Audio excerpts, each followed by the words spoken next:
আমি নেব না। প্রথম কথায় নটোরিয়াস ক্রিমিনালকে দলে নেব না। প্রথম কথায় উত্তর, আমার এক কথায় উত্তর, ওই ধরনের নটোরিয়াস ক্রিমিনাল আমাদের দলের রাজ্য কমিটির মানুষজন যেখানে ঘুরে ওঠা বসা করে, সেখানে তো মাঝে মধ্যে ঝাঁটটাট দিতে হয়, পরিষ্কার পরিচ্ছন্ন রাখতে হয়। সেই কাজে নিযুক্তর জন্য ওই ধরনের কুখ্যাত দুষ্কৃতীকে আমরা দলে নেব না।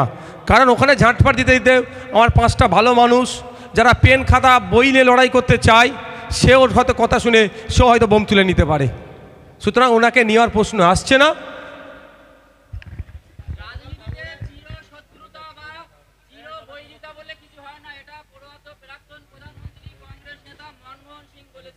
তার কথাকে সম্মান দিচ্ছি আমি, কিন্তু প্রত্যেকটা ক্ষেত্রে ব্যতিক্রমী বলে একটা থাকে, সেই ব্যতিক্রমীটা এদের জন্য না। দেখুন, এর কথার সাথে কাজের দাম, কথা আর বাস্তবের সাথে মিল আছে। 2021 সালে বলেছিল স্টেজে, যখন ভোটের প্রচার চলছে, আমার বড় ভাইয়ের নাম নিয়ে, যে ওর ছোট ভাই ভাঙড়ে, তখন আমি দাঁড়িয়েছিলাম যখন 21 নির্বাচনের সময়, যদি ভাঙড় থেকে জিততে পারে ওর, তাহলে ও যদি জিতে ওর সার্টিফিকেট ছিঁড়ে ফেলে দেবে, বা এই ধরনের কথা বলেছিল। কই এই ঘটনা ঘটেছে? তাহলে ওনার কথার সাথে কাজের মিল নেই। অনুরোধ করছি, ওর কোশ্চেন করে সময় নষ্ট করবেন না।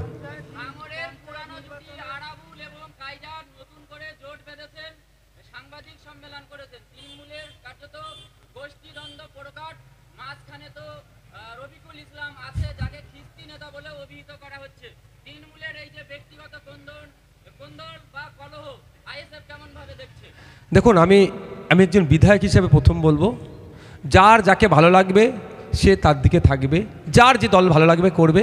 দিনের শেষে আমরা ভাঙড়ের মানুষ, এটা মাথায় রেখে পলিটিক্স হোক। ভাঙড়ে এমন কোনো পরিবেশ না হয়ে যায়, সে 2023-এ পঞ্চায়েত নির্বাচনের সময় কারো মায়ের মা কাঁদছে, কোল খালি হয়ে গেছে, গুলিবিদ্ধ হয়ে গেছে, কারো বাড়ি ভাঙচুর হচ্ছে, এগুলো নয়। এক কথায়, কে কোন দলে যাবে, কোন দলে আসবে, কে কোন গ্রুপে থাকবে, সেটা আমি বেশি চর্চা করব না। তাদের দলের অভ্যন্তরীণ ব্যাপার কি করবে না করবে, শুধু অনুরোধ এটাই আমার, যে ভাঙড়ে হিংসা করবেন না। আপনারা রাজনৈতিক হিংসা করলে আর ভাঙড়ের মানুষের বদনাম হয়। আমরা চাইব ভাঙড়ের মানুষের বদনাম না হয়, ভাঙড়ের মানুষ যাতে সুখে শান্তিতে থাকে। আর কোনো দিনই জুটি ছিল না, নতুন করে জুটি বাঁধছে।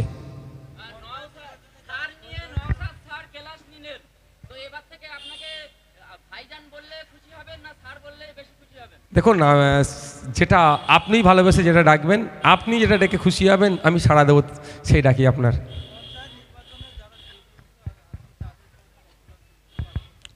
শান্তির বার্তা, ঐক্যের বার্তা, মানুষের পাশে থাকার বার্তা।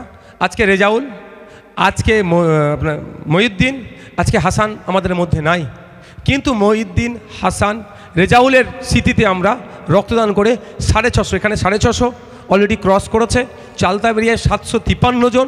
এই রক্ত দিয়ে অনেক মানুষের প্রাণ বাঁচবে, অনেক মুমূর্ষু রোগীর সুস্থ করে তুলব। অর্থাৎ আমাদের মধ্যে হাসান না থাকলেও, হাসান যে কাজটা আইএসএফের জন্য করে গিয়েছিল, আজকেও তার সেই কাজের চেয়ে ফল পাচ্ছে। তাই এখান থেকে বার্তা এটাই, সবসময় পজিটিভ কাজ করুন। আপনার বর্তমানে আপনার নামের জয়ধ্বনি হবে, আপনার নাম নিয়ে ভালো চর্চা হবে। আর অন্যথায় ওই নটোরিয়াস ক্রিমিনালদের মতো অন্যায় কাজ করলে প্রকাশ্যে আপনার তো সমালোচনা হবেই হবে, এবং আপনার অবর্তমানে আপনার নামে যে খারাপ মন্তব্যগুলো আসবে, সেগুলো আপনার পরিবার শুনবার মতো জায়গায় থাকবে না।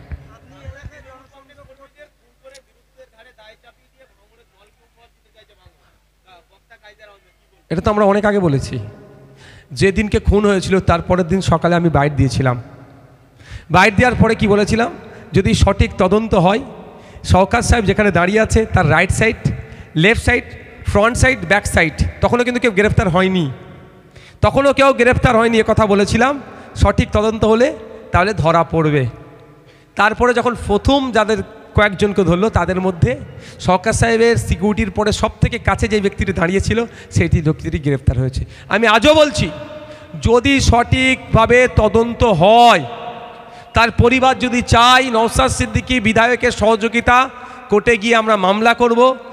দু ধরনের মামলা করতে পারি, তার মধ্যে যে কোনো একটা করতে পারি। সেটা হচ্ছে একটা সিবিআই ডিমান্ড, না হলে বিচার বিভাগীয় তদন্ত। যদি সঠিক তদন্ত হয়, তাহলে আবারও বলছি, সরকার সাহেবের right side, left side, front side, back সাইডের অনেক নেতা, নতুন নেতা, তাও বলছি নতুন নেতা, যারা এখনো গ্রেফতার হয়নি, তারাও জেলের ভাত খাবে, গ্রেফতার হবে। এটা তারা করে আইএসএফকে কালিমালিপ্ত করার চেষ্টা করেছে। এই ধরনের ঘটনা হয়তো আগামী দিনে আরও ওরা ঘটাতে পারে। তাই সাধারণ মানুষকে বলবো, শুধু আইএসএফ ফ্যাক্টর নয়, সাধারণ মানুষকে বলবো সজাগ থাকতে হবে। আমরা ভাঙড়ে খুনোখুনি হিংসার রাজনীতি করতে দেব না। 2023 সালের আগে পর্যন্ত, সরকার সাহেব দায়িত্ব নেওয়ার আগে পর্যন্ত ভাঙড়ে রাজনৈতিক হিংসা হয়েছে। আইএসএফকে মেরেছে, মেরে পিঠের চামড়া তুলে নিয়েছে, মিথ্যা মামলা দিয়ে কেস জেল খাটিয়েছে, ইভেন আমাদের ঘরে আগুনও লাগিয়ে দিয়েছে। কিন্তু আমাদের কাউকে প্রাণে মেরে দেয়নি, প্রাণে বাঁচিয়ে রেখেছিল। আর এই নটোরিয়াস ক্রিমিনাল দায়িত্ব পাওয়ার পর থেকে আইএসএফের লোককেও প্রাণে মারল, তার দলের লোকও প্রাণে মরল। মানে এ যেভাবে হিংসার রাজনীতি করেছে 21 থেকে 23, এই ধরনের চরম হিংসার রাজনীতি হয়নি যেটা সরকার সাহেব আমদানি করেছে। এর হাত থেকে বাংলার মানুষকে মুক্তি দেব। সরকার সাহেবকে কি বলে ওটাকে, যখন বিদায় দেয় তাকে কি বলে, ওয়েলফেয়ার পার্টি না কি বলে না, এসব কি একটা বলে না, ফেয়ারওয়েল। হ্যাঁ, ওই একটু ঘুরিয়ে বললাম ভাই। এটা কাটিং করে চালালে তাদেরও তো সংসার চলবে, কিছুতে কাটিং মাস্টার আছে। ফেয়ারওয়েল দিয়ে তাকে আমরা এখান থেকে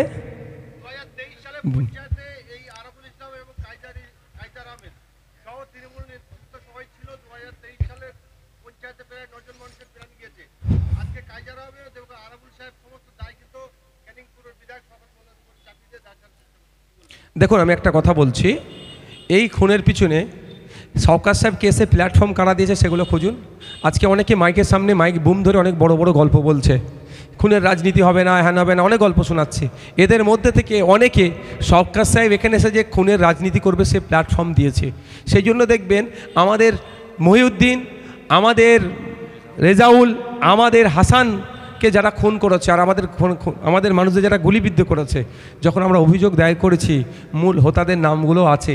এফআইআর লিস্ট খুললে দেখা যাবে, অভিযোগপত্র যখন যদি আপনারা চান দেখতে পাবেন, ওখানে আজকে অনেকে বড় বড় কথা বলছে, তাদের মধ্যেও হয়তো 2-1 জনের নাম এফআইআর অভিযোগ কপিতে আছে।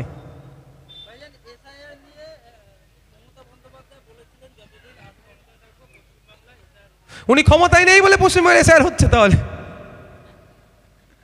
শুধু ঢপের চপ দিচ্ছে, ওনার ঢপের চপ যে খাবে, এমনি চপ খেলে যতটা না গ্যাস পেটের সমস্যা হবে, আর ওনার ঢপের চপ খেলে সারা মাথা থেকে পায়ের নখ পর্যন্ত সমস্যা হবে। ঢপের চপ তো বলেছিল কি ডবল চাকরি, ঢপের চপ। এখন চাকরি হারারা আজকে বৈধভাবে যারা চাকরি পেয়েছে তাদের চাকরি বাতিল হয়ে গেল। আজকে মাদ্রাসায় SLST নিয়োগ নাই, 2013 সালে নোটিফিকেশান, 2023-এ নোটিফিকেশান।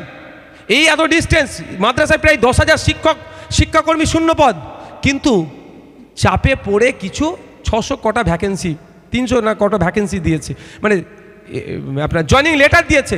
কিন্তু জয়নিং লেটারের মাদ্রাসায় গিয়ে শিক্ষকতা করার আগে মেডিকেল সার্টিফিকেট আর পুলিশ ভেরিফিকেশান, এই পুলিশ ভেরিফিকেশানের নামে বকলমে খবর পাচ্ছি NRC নাকি করিয়ে নেওয়ার কাগজপত্রগুলো চাইছে।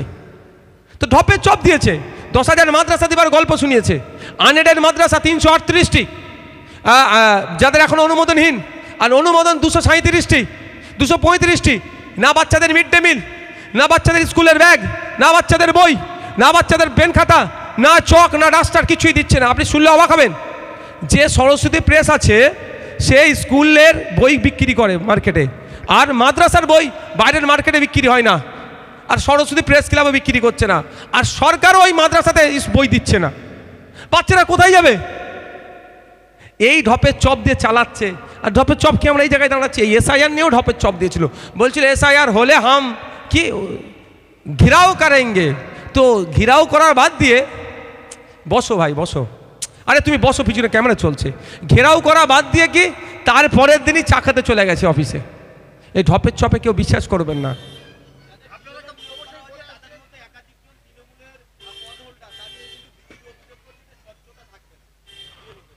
স্বাভাবিকভাবে যদি সরাসরি যে কোনো রাজনৈতিক দলের যদি সে ওই আপনি পদাধিকারী হয়ে থাকে, তাহলে স্বচ্ছতার সাথে হবে না। এইরকম আমরা খুঁজছি, আমরা ভাঙড়ে দেখছি এখন পর্যন্ত যতটা আমাদের সার্ভে চলছে, যে ওই ধরনের দায়িত্ব সরাসরি হচ্ছে না। যদি এরপরও বলবো, ভাঙড়ের কোনো মানুষ যদি মনে করে ও BLO হলে এখানে বৈষম্যের শিকার হতে পারে, পার্সিয়ালিটি হতে পারে, স্বচ্ছভাবে ভোটার লিস্ট তৈরি হবে না, তাহলে তার কোন বুথ নম্বর, তার নাম আমাদেরকে দিন। আমরা ইলেকশন কমিশন অফ ইন্ডিয়াকে এবং কলকাতার যিনি সিইও স্যার আছেন তার কাছে আমরা লিখিত অভিযোগ করব, তাকে পরিবর্তনের কথা বলবো।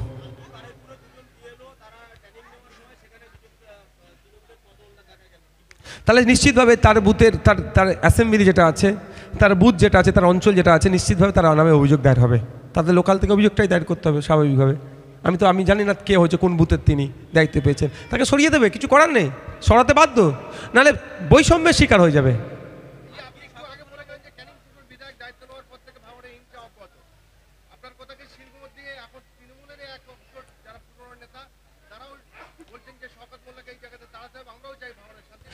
আমি তো অসত্য কথা বলিনি। আমি যদি অসত্য কথা বলতাম তাহলে আপনি বলতেন। আমি সত্য কথা বলেছি, সত্য সব সময়ের জন্য সত্য। আজকে সত্য কথাটা এস্টাবলিশ হয়নি, 5 বছর পরে হবে, 50 বছর পরে এস্টাবলিশ হবে। আমি বলে এসেছি কবে থেকে, 2 বছর আগে থেকে বলছি, 1 বছর আগে থেকে বলছি কথা। 1 বছর পরে তার দলের লোকেরাই আমার কথাটাকে সত্য প্রমাণ করলো। তাহলে সবসময় আমাদেরকে সত্য কথা বলতে হবে, সঠিক পথে থাকতে হবে।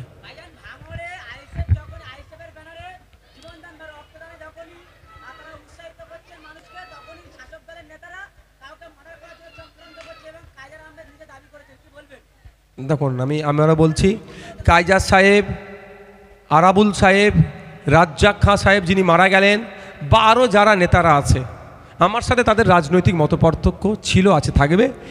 এই ধরনের নেতাদের মধ্যে অনেককে আমি চোর ডাকাত বলে সম্বোধন করি, দুর্নীতি করে বলে, দুর্নীতিগ্রস্ত। কিন্তু এর মধ্যে কাউকে কেউ মেরে দিক, আমি এটা কোনোভাবেই চাইব না। হিংসা আমি কোনোভাবেই চাইব না, কারো ক্ষতি হোক আমি কোনোভাবেই চাইব না। এদের বিরুদ্ধে আমাদের লড়াই জারি থাকবে, ছিল, আছে, সংগ্রাম জারি থাকবে। গণতান্ত্রিক প্রক্রিয়ায় ভোটের মাধ্যমে মানুষকে সাথে নিয়ে এদেরকে আমরা পরাজিত করব। কিন্তু এদের মধ্যে কেউ খুন খারাপি তার দলের লোকেরাই তাকে করে দিক, আমি এটা কোনোভাবেই চাই না। আমি একজন বিধায়ক হিসাবে ভাঙড়ের মানুষ প্রত্যেকটা শান্তিতে থাকুক, নিরাপদে থাকুক, এটা কাম্য করব। সেটা কায়জার সাহেবের জন্যও করব, আপনার আরাবুল সাহেবের জন্যও করব, আর আপনার বুথের একজন সাধারণ মানুষের জন্য এটা কামনা করব।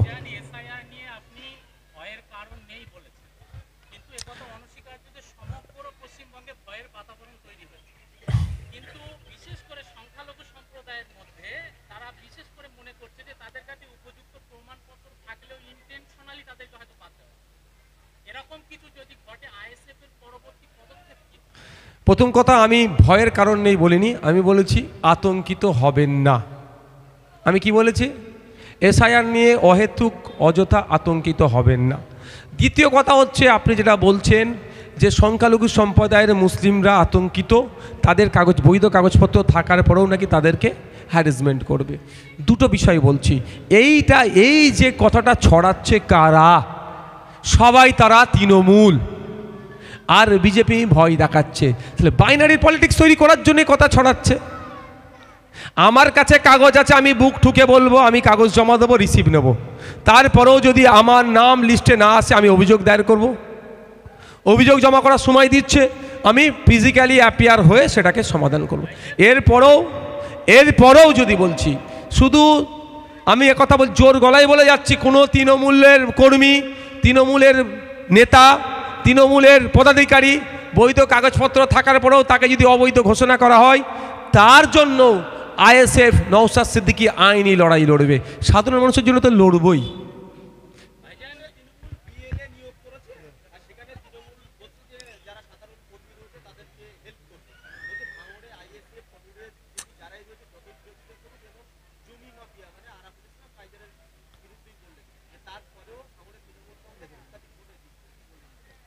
মানুষ চাইলে জিতবে।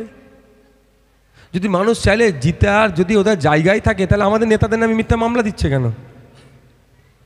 বুদ্ধকলের গল্প শোনাচ্ছে কেন? খেতে ফলাবো না, খামারে ফলাবো, এই গল্প শোনাচ্ছে। ওরা আতঙ্কিত হয়ে গেছে, ওরা ভয় পেয়েছে।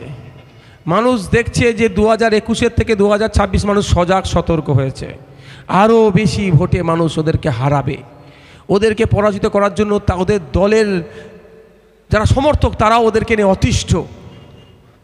তারাও যারা 2021 তৃণমূলকে ভালোবেসে ভোট দিয়েছিল, বিজেপিকে আটকানোর জন্য ভোট দিয়েছিল, সেই সমস্ত ভোটগুলো আজকে কোথায় আসবে? ফিরে খামচিহ্নে ফিরে আসবে। ওই জন্য এই ধরনের গল্প শোনাচ্ছে।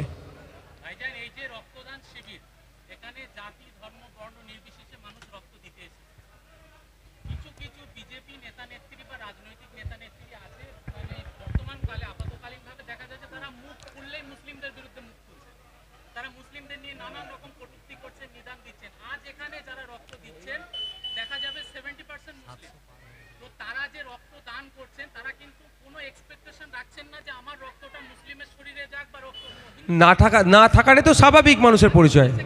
দেখুন একটা কথা বলি, মুখ খুললেই বিষ উগলাচ্ছে, মুখ খুললেই হিংসা, মুখ খুললেই হিন্দু মুসলমানের লড়াই লাগিয়ে দেবে। তো ওই মুখগুলোকে বন্ধ করতে হবে। তো ওই মুখগুলোকে বন্ধ করবে কোথায়? জেলের ভাত খাওয়ালে এই মুখ বন্ধ হয়ে যাবে।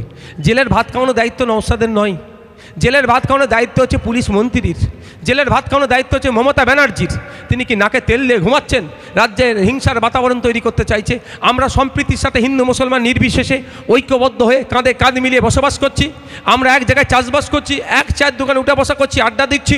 সেই সম্প্রীতির সেই ঐক্যের পরিবেশ আজকে ধ্বংস করছে কে? কিছু বিজেপির নেত্রীরা।